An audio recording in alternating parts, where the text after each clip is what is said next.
Bonjour Marine, merci d'accepter de Bonjour. participer, témoigner. Oui, Est-ce que tu peux euh, te présenter d'abord dans un premier temps? oui, bien sûr. Donc du coup, je m'appelle Marine, j'ai 21 ans et je suis actuellement en troisième année d'études vétérinaires en Roumanie à Iași, en cursus anglais.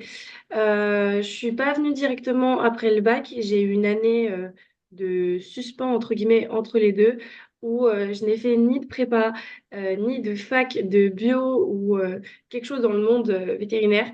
J'ai fait un plan B qui était pour moi de l'architecture. C'est un peu particulier quand on y pense parce qu'on se demande pourquoi l'architecture alors que je voulais faire veto. C'était simplement une question qui était beaucoup importante pour moi au moment du bac et tout ça, car je voulais trouver quelque chose de plan B au cas où je n'arrivais pas à devenir vétérinaire, car j'avais vraiment peur de ne pas y arriver en voyant Parcoursup, en voyant tout ça. Et j'avais vu ça qui m'intéressait, qui pourrait être sympa, vu que je suis très créative, très manuelle, très dans tout ça. Et donc, au moment de Parcoursup, j'avais mis des écoles d'architecture juste au cas où, mais je pensais pas du tout y aller. Et quand il y a eu les résultats qui sont tombés, j'ai été prise à la fois dans une prépa BCPST, donc pour le concours veto, et à la fois dans mon plan B. Et en fait, j'avais trop peur d'aller en prépa mentalement, j'étais pas sûre de suivre. La charge de travail, j'avais peur, on m'avait un peu beaucoup dans mon entourage m'avaient dit que ça allait être hyper dur, que j'allais pas supporter. Donc j'ai pris peur et j'ai fait mon plan B pendant un an, qui était du coup une licence d'art, de paysage et d'architecture. Et je me disais que c'était pas un an de perdu. Durant cette année-là, je pouvais m'inscrire à l'étranger, je pouvais me renseigner sur d'autres méthodes d'entrée en veto, je pouvais vérifier si c'était vraiment mon vœu le plus cher, entre guillemets. Et donc, je suis partie à Versailles faire une année du coup d'art, de paysage, d'architecture. Et en parallèle de cette année, comme je me suis bien rendu compte que je voulais être veto et que c'était bien sympa l'architecture, tout ça, mais que c'était pas ce qui m'animait au fond de moi, je me suis inscrite en Espagne, à l'UAX à Madrid, donc qui est une école privée. Et c'était à peu près vers novembre, il me semble. Donc j'ai passé tous les petits concours, les petits appels, tout ça. Et j'ai été prise en Espagne, à l'UAX. J'ai été prise en P0, qui est comme une prépa intégrée à l'école. Mais finalement, j'ai pas pu poursuivre et y aller directement, car financièrement parlant, c'était un peu compliqué et rajouter une année de plus, etc., avec les prêts, c'était très compliqué. Donc, malheureusement, j'ai dû dire non à une école qui m'avait acceptée, mais j'ai pas pour autant perdu cette envie d'être veto. Et donc, par la suite, vers à peu près mars, j'ai découvert la Roumanie, que je ne pensais pas du tout pouvoir m'accueillir en tant qu'étudiante parce que il me semblait que c'était un concours. Enfin, je pensais qu'il y avait pas mal de choses et que c'était compliqué. Et au final, spoiler alert, pas du tout. C'est beaucoup plus simple que ce qu'on y pense. Euh, pour s'inscrire en Espagne, moi, ça avait été pas mal compliqué au niveau des démarches administratives, ce genre de choses. La Roumanie, c'était tellement plus simple à côté. Ça m'a vraiment surprise. Et donc, je me suis inscrite en Roumanie. J'ai mis toutes mes économies pour m'inscrire partout. Je me suis inscrite dans les quatre écoles en cursus anglais, parce que du coup, il y a des cursus en anglais et français. L'anglais était celui qui était le plus accessible, on va dire. En tout cas, c'est le cursus qui est le plus facile d'entrer. C'est pas très français. Car il y a moins d'étudiants qui postulent en cursus anglais. Donc, proportionnellement, il y a moins de dossiers avec de très bonnes notes. Et donc, j'ai plus de chances de rentrer en anglais. Donc à la suite de ça, j'ai eu mes résultats. J'ai été prise dans les quatre écoles en anglais. J'ai donc pu choisir mon école, celle que je voulais. Euh, C'était très compliqué. J'ai beaucoup hésité entre toutes les écoles à me dire laquelle va mieux me convenir. Est-ce que je vais pas faire un choix qui va faire que je vais regretter plus tard? Enfin, c'était une grosse période de doute à ce moment-là. Et je me suis finalement décidée de rentrer à Yash. C'était l'école qui m'avait acceptée directement, sans liste d'attente. Donc j'ai été prise directement, j'étais 29e. Et en fait, en Roumanie, quand on est pris dans une école, on a 3 jours, à peu près 3 ou 4 jours, pour valider sa place et payer un tiers des frais de scolarité. C'est pour éviter que justement certains attendent les dates de chaque école parce qu'ils sortent pas en même temps et du coup bah, prennent la place d'autres personnes et pour faire avancer plus vite la liste d'attente. Et donc du coup, j'ai été prise à Yash et à Cluj en même temps. Donc c'est là où le choix était le plus difficile. Mais la ville me tentait beaucoup plus à Yash. Et financièrement, c'était moins cher à Yash, donc j'ai préféré aller à Yash pour mes parents, car c'est ma maman qui m'offre mes études, donc je voulais vraiment essayer de faire au mieux. Et aujourd'hui, je regrette pas du tout d'être partie à IH, même si au début, j'ai eu quelques doutes, j'ai regretté au début en me disant que j'aurais dû choisir Cluj. Maintenant, c'est sûr, je regrette pas du tout d'être ici. C'est vraiment le destin, en fait, qui m'a fait que je suis venue ici. Et du coup, suite à ça, l'été, je suis venue une semaine avant la rentrée pour visiter, voir un peu la ville, aller dans la fac. Et après, bah, c'était le début de mon aventure en Roumanie. Donc voilà déjà pour mon petit parcours en général. D'accord. Est-ce que tu peux nous préciser si tu as passé le concours post-bac, tes notes du bac, les démarches que tu as dû faire, etc., et le niveau d'anglais qu'il faut pour pouvoir postuler à la filière anglais? Pour ce qui est de l'année du bac, j'ai postulé sur Parcoursup au post-bac public et privé. J'avais, donc pour donner un petit ordre d'idée au niveau de mes notes, j'ai eu 15,41 au baccalauréat, 17 en spé SVT, 13 en spé physique, 13 en option maths, 20 au grand oral, 10 en philosophie et 17 et 18 en français, pour à peu près. Et j'avais un bac euro-anglais physique, etc. Et je faisais plein de choses au lycée, comme conseil d'administration, éco-délégué, fonds social, euh, commission menu. Enfin, j'ai fait le maximum de trucs possibles pour avoir un dossier en béton. Donc, au résultat Parcoursup, même un peu avant qu'ils arrivent, je n'ai pas été sélectionnée pour passer la phase d'admissibilité du post-bac public. Par contre, j'ai passé la phase d'admissibilité du post-bac privé qui est à Rouen. Donc, en plus, je viens de Rouen, ce qui est du coup ce qui est super. Donc, j'ai passé uniquement le concours privé. Où c'était une journée où on a eu pas mal d'exercices et d'ateliers à faire. Et suite à ça, normalement, ça aurait été la phase de sélection pour les oraux et je n'ai pas été sélectionnée après ça. Et j'ai oublié de préciser, je me suis aussi inscrite en Belgique l'année du baccalauréat, qui est un tirage au sort. Et pareil, je n'ai pas été prise après le tirage au sort. Ensuite, pour ce qui est du niveau d'anglais, donc comme je l'ai dit, j'ai un bac euro-anglais physique. Attention, ça ne veut pas dire que j'étais forte en anglais. J'avais des bonnes notes parce que je travaille beaucoup et je suis très studieuse. Mais l'anglais du lycée n'est pas du tout, je trouve, comme l'anglais dont on va demander enfin, comme le niveau d'anglais exigé pour des études. Dans le sens où même si j'avais de très bonnes notes en anglais, je tournais autour des 17 de moyenne en anglais par exemple, même si dans enfin, même si dans l'option euro-anglais j'étais plus basse, je me sentais pas du tout capable de faire des études en anglais. Ça me paraissait impensable pour moi et j'avais vraiment peur de ne pas pouvoir y arriver. En Roumanie, le niveau demandé pour toutes les écoles, c'est le niveau B2 qui est demandé, mis à part pour IH, mon école, où le niveau B1 est accepté. Le niveau est exigé dans les quatre catégories, donc expression écrite, expression orale et compréhension écrite, compréhension orale. Donc il faut avoir minimum B2 pour toutes ces catégories si vous souhaitez postuler à Cluj, Timișoara ou Bucarest. Et si vous souhaitez postuler à IH, un niveau B1 est suffisant. Personnellement, j'ai passé le test Cambridge au lycée avec mon option. J'ai eu le niveau B1 dans une catégorie, B2 dans deux catégories et C1 dans une catégorie. Donc, comment dire que mon niveau était vraiment disparate et c'était pas du tout équivalent partout.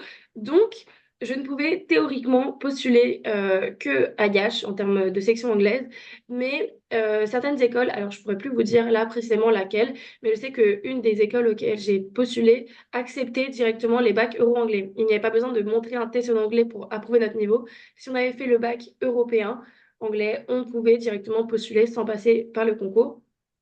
Et une des autres écoles acceptait les tests EF tests qu'on peut trouver sur Internet. Et donc, moi, j'ai beaucoup bossé mon anglais durant cette année d'art, de paysage, d'architecture. Je l'ai vraiment travaillé, et ce qui a fait que j'ai pu repasser le test en anglais et où j'ai eu un niveau B2, B2 et C1 dans la même catégorie que j'avais avant.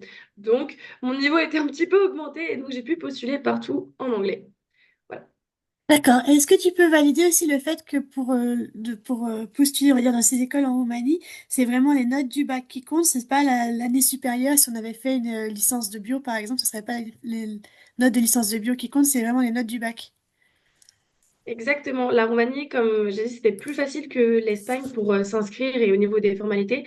Et contrairement à ce que je pensais, il n'y a pas de concours d'entrée. pour venir faire ses études en Roumanie. Tout se base uniquement sur les notes du baccalauréat. Bien que vous ayez pu faire une prépa, une licence ou comme moi, un truc qui n'a rien à voir, ça comptera uniquement dans la motivation. Mais quand ils vont regarder vos dossiers, ils vont vraiment se baser sur vos notes du bac, notes des 3 trimestres, des 3 années de votre lycée. Donc toutes les bonnes notes de lycée comptent, pas seulement la terminale. Et ensuite, certaines écoles vont prendre en compte la motivation, comme je l'ai dit. Par exemple, IH, on a carrément un entretien de motivation qui va se faire avec un professeur qui va vous poser des questions sur pourquoi est-ce que vous avez fait vétérinaire. J'ai vu qu'avant de vous inscrire, vous étiez en licence. Qu'est-ce que ces licences vous apportent pour vétérinaire, etc. Et c'est là que votre prépa ou votre licence ou tout ce qui a un rapport avec le monde veto va pouvoir jouer et rentrer en compte et avoir de la valeur en termes d'admission, mais il ne faut pas vous dire que parce que vous avez eu de très bonnes notes en prépa, vous pourrez rentrer plus facilement que quelqu'un qui n'a pas fait de prépa, parce que malheureusement, ça va uniquement compter dans la motivation. Tout se base sur les notes du baccalauréat. D'accord. Et pour la motivation, est-ce que tu conseilles de faire des stages? Enfin, comment t'expliques, par exemple, toi, ton parcours sur l'architecture, comment tu as pu l'expliquer? Est-ce que tu as fait des stages en même temps? Est-ce que tu as fait, enfin voilà, je sais pas, du bénévolat? Enfin, quel conseil tu peux donner sur cette motivation?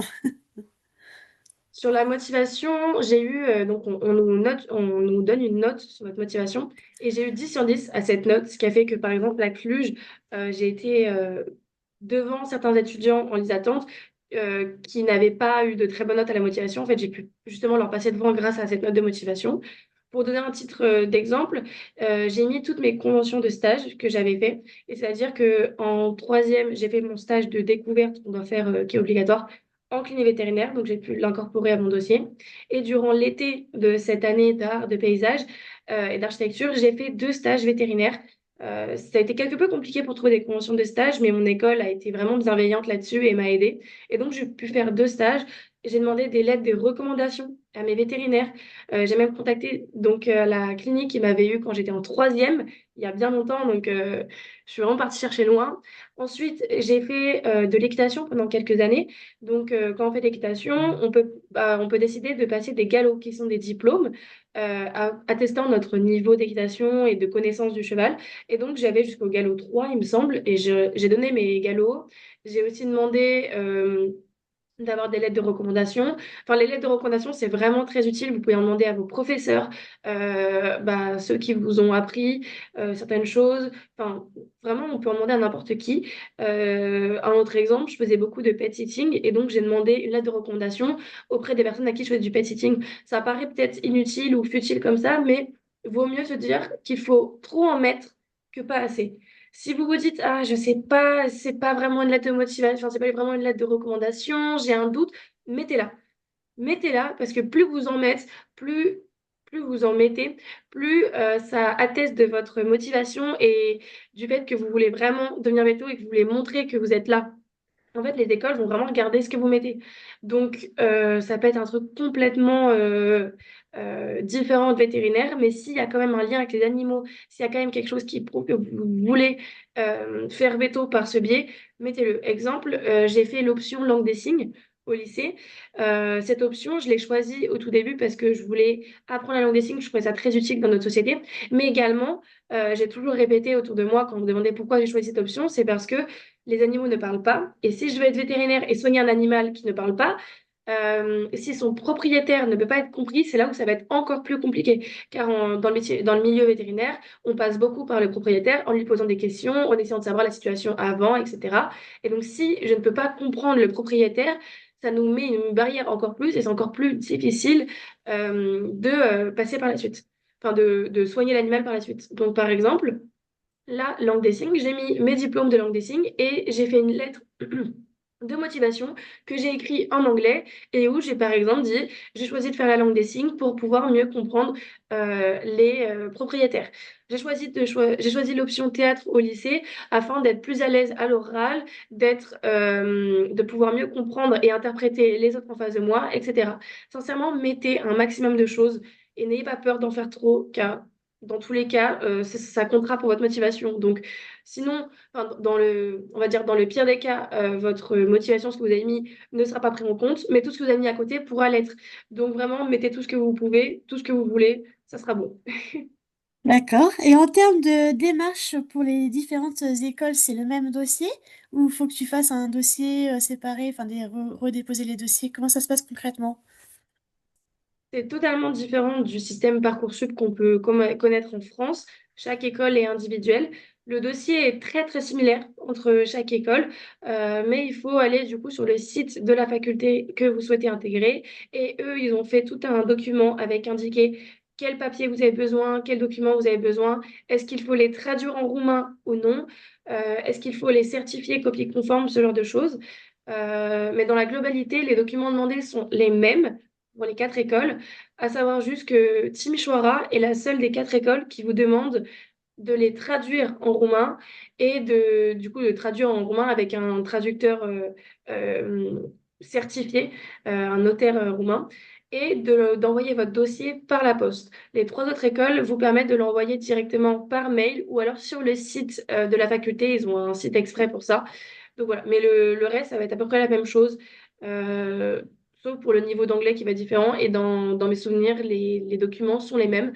À savoir que pour le test d'anglais, IH propose un test avec un professeur en visio, mais c'est pas ce que je vous conseille le plus, car ce test coûte 50 euros. Et si vous devez vous inscrire à d'autres écoles, euh, vous allez devoir, dans tous les cas, faire un test d'anglais pour le montrer aux autres écoles. Et donc, si vous faites que le test d'anglais avec IH, qui est la visio, elle ne sera pas valide, elle ne pourra pas attester de votre niveau d'anglais auprès des autres facs. Donc, quitte à payer pour un test d'anglais, je vous conseille de payer les tests du genre TOEIC, TOEFL, Cambridge, que vous pourrez donc donner à toutes les facultés, ce sera plus facile.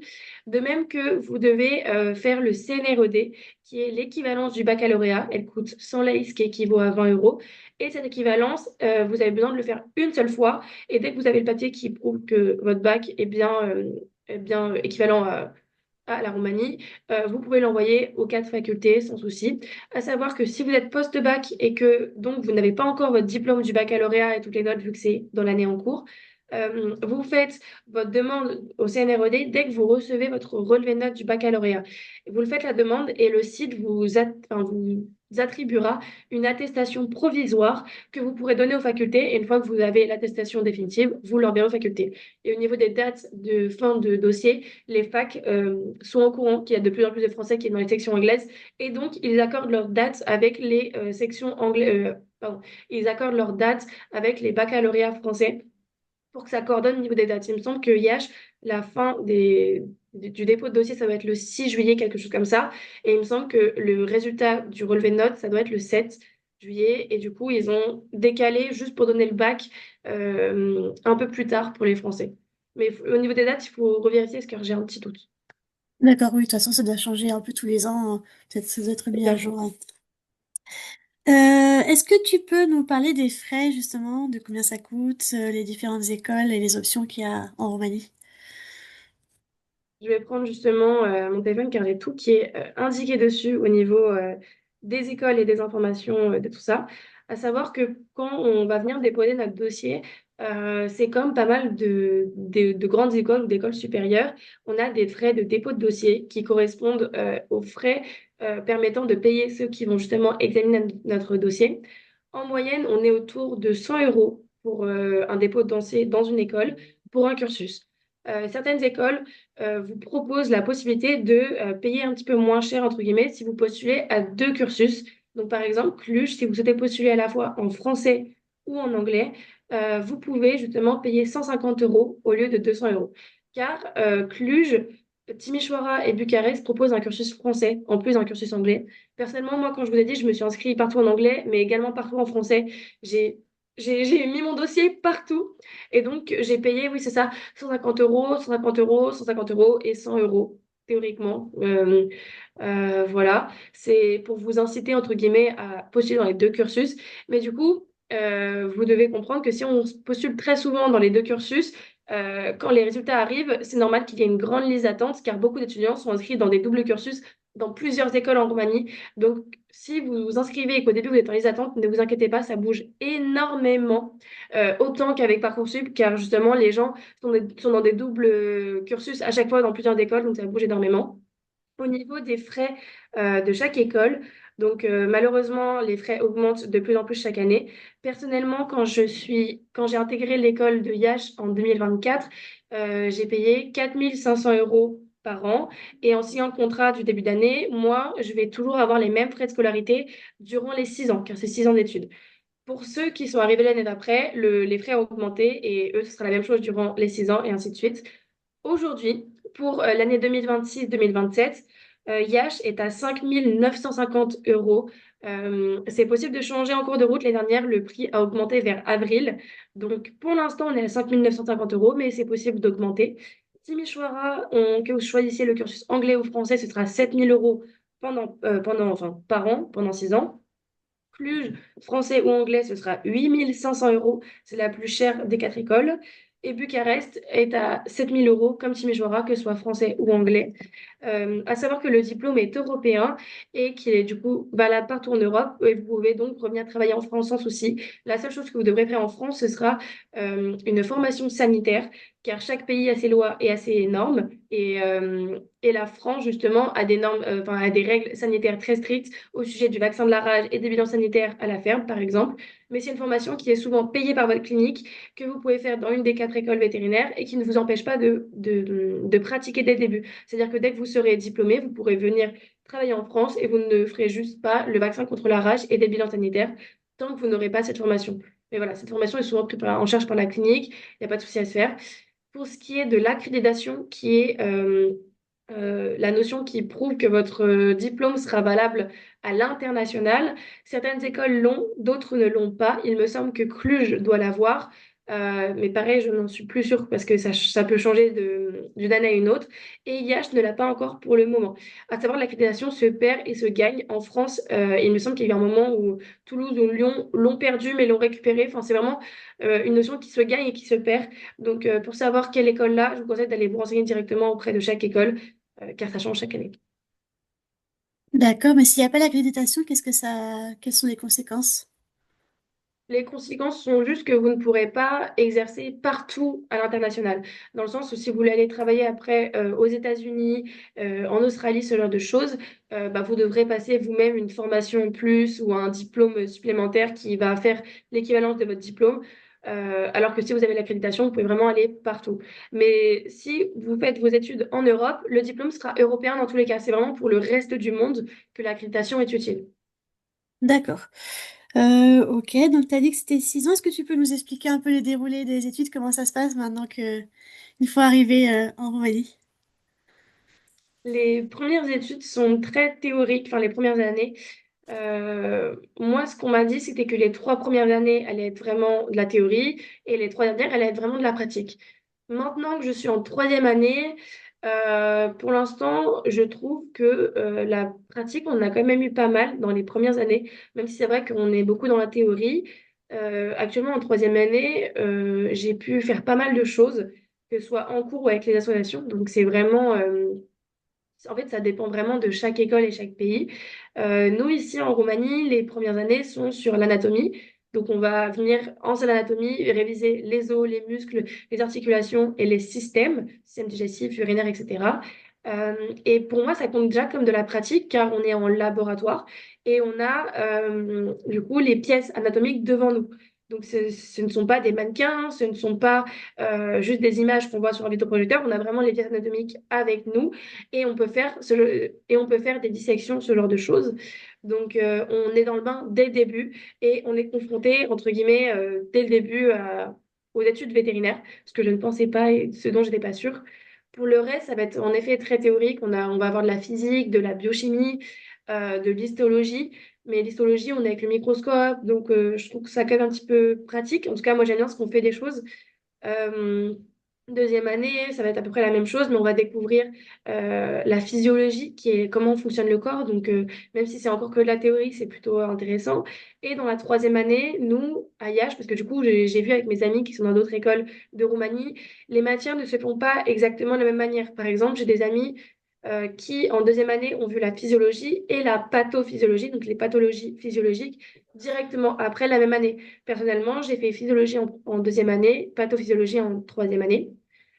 Et on commence à pratiquer pas mal en troisième année. Par exemple, en sémiologie, c'est là où on va apprendre à faire un examen général, un examen clinique.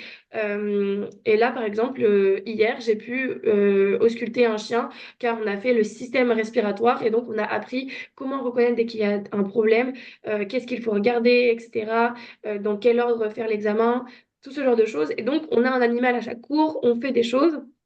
Pareil, hier, on a eu un cours d'anesthésiologie et on a pu intuber directement. Donc, on a soit un mannequin, soit on peut pratiquer sur un cadavre. Je ne sais pas si je peux dire ce mot-là. Mais donc, on pratique et on pratique pas uniquement sur des mannequins. Et je trouve que c'est vachement utile parce que dans la vraie vie, c'est toujours un petit peu différent. Et dans les années supérieures, c'est là où on va avoir beaucoup plus de pratiques, où les étudiants vont être beaucoup plus en clinique, vont beaucoup plus faire de choses avec les animaux, avec les propriétaires. Sachant qu'on est en Roumanie, on n'est pas obligé d'avoir parlé roumain, mais on a 2 années de roumain, de cours de roumain pour avoir les bases. C'est vachement utile parce que quand on va être dans la clinique avec les propriétaires, ça aide à mieux comprendre, même si les internes vont nous traduire en anglais, c'est plus facile de pouvoir déjà avoir quelques notions. Sur les cliniques, en Roumanie, on commence les gardes dès la troisième année. Donc, cette année, j'ai déjà fait 4 gardes. On en a 6 à faire au total. Chaque année, donc on en aura 6 jusqu'à la sixième année. Et durant ces gardes, on est un petit peu comme des ASV. Sauf qu'on va pas gérer tout ce qui va être l'informatique, mais on va être là à s'occuper des animaux, prendre les constantes, on va donner les médicaments et on va justement observer l'animal durant toute la nuit ou toute la journée. Donc voilà, et on peut également beaucoup pratiquer avec les associations. Dans ma fac, on a l'association de GTV, la vague pour le chien-chat. GTV, c'est pour les ruminants. On a du coup une asso Exovetiach qui est une asso d'animaux exotiques. Et à travers différents workshops, on peut pratiquer. J'ai déjà fait, par exemple, une fouille rectale sur une vache dès ma première année, ce qui normalement est fait en quatrième année. Donc, grâce à différents TP comme ça, on peut apprendre. J'ai fait des prises de sang sur une vache à la queue et à la jugulaire en TP. J'ai appris à faire des sutures sur des bananes et sur des pieds de porc directement grâce à des associations de la fac. On a appris à poser justement des cathéters. Enfin, tout ce genre de workshop nous aide à pratiquer, même si on n'est pas encore dans les années où on est censé le faire à la base, qui sont les dernières années. Donc ça, c'est un point qui est vraiment important et que je tiens à souligner, car personnellement, en troisième année, j'ai déjà fait beaucoup de choses grâce à ce genre de workshop, ce genre d'association, et c'est vraiment utile. D'accord. Et pour ton adaptation en Roumanie, comment ça s'est passé? Justement, le roumain, la vie Ça s'est étudiante. ouais. Ça s'est très bien passé. Je suis quelqu'un qui est très aventurière, qui est très baroudeuse, comme on pourrait dire. J'étais déjà partie de chez mes parents quand j'ai fait mon année à Versailles. Et j'ai beaucoup aimé cette indépendance, le fait de découvrir un nouveau pays. Alors oui, ça fait peur de partir dans un pays dont on ne parle pas la langue, dont on ne connaît rien. Moi, j'avais peur de ne pas me faire comprendre, mais je me suis dit, c'est l'occasion d'apprendre, c'est l'occasion de découvrir, c'est l'occasion de se dépasser. Et on grandit tellement vite. Le fait de partir à l'étranger comme ça nous responsabilise énormément et parce qu'il faut dès le début du coup trouver un appartement. On est confronté aux galères d'habiter seul très rapidement, car là, on n'a pas papa-maman qui va être à côté, dans le sens où si on a besoin de rentrer, c'est assez facile, mais ça fait quand même un bout de chemin. Mais le fait que tous les étudiants vivent la même situation que nous, dans ma promo anglaise, on est 77 en tout, mais on est une soixantaine de Français à peu près. Donc, ma peur sur l'anglais s'est vite dissipée et le fait qu'on soit tous présents ensemble, qu'on vive tous la même situation, qu'on a tous les mêmes problèmes, en fait, ça nous soude entre nous. Et comme je me suis liée d'amitié avec pas mal de personnes dès le début d'année, j'ai eu cette, euh, cet engouement en fait de nous aider car forcément j'ai eu un petit bad mood à un moment vers les vacances d'octobre, là où tous mes proches en France sont en vacances et certains de mes amis en Roumanie recevaient leur famille. Moi, ma famille n'a pas pu venir, donc j'ai eu un petit coup de mou, mais ma sœur a pu me rejoindre au bout d'un moment et en fait, ça fait vraiment plaisir parce qu'on ne voit pas les choses de la même manière. C'est-à-dire que quand moi je reviens en France, j'ai l'impression que qu'il s'est écoulé seulement 3 semaines entre deux, alors qu'il s'est écoulé 4, 5 mois. Et c'est vraiment différent. Et moi, j'adore le fait d'être partie à l'étranger, tout ça. Mais je sais que certaines personnes ne le vivent pas aussi bien, car c'est quand même dur de partir loin de sa famille et de ses proches.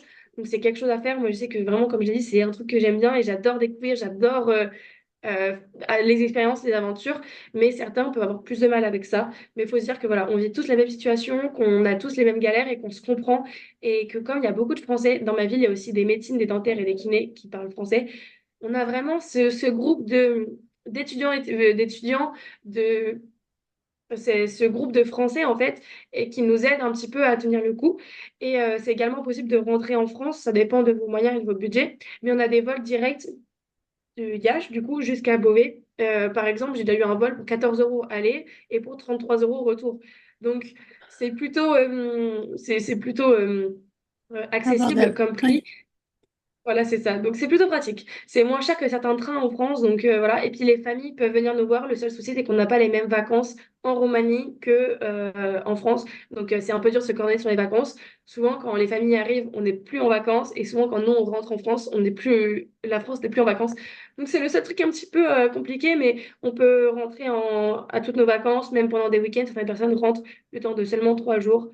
Personnellement, je n'ai pas les moyens de faire ça. Je rentre en moyenne uniquement en décembre et aux vacances de juillet. Mais cette année, par exemple, j'ai pu rentrer en février et ça a été vraiment, ça a été utile pour moi de rentrer. J'en avais besoin et c'est plutôt facile, entre guillemets. L'aéroport est à côté de chez nous. En taxi, j'y suis uniquement en 20 minutes et le taxi me coûte 7 euros. Donc c'est plutôt abordable. D'accord.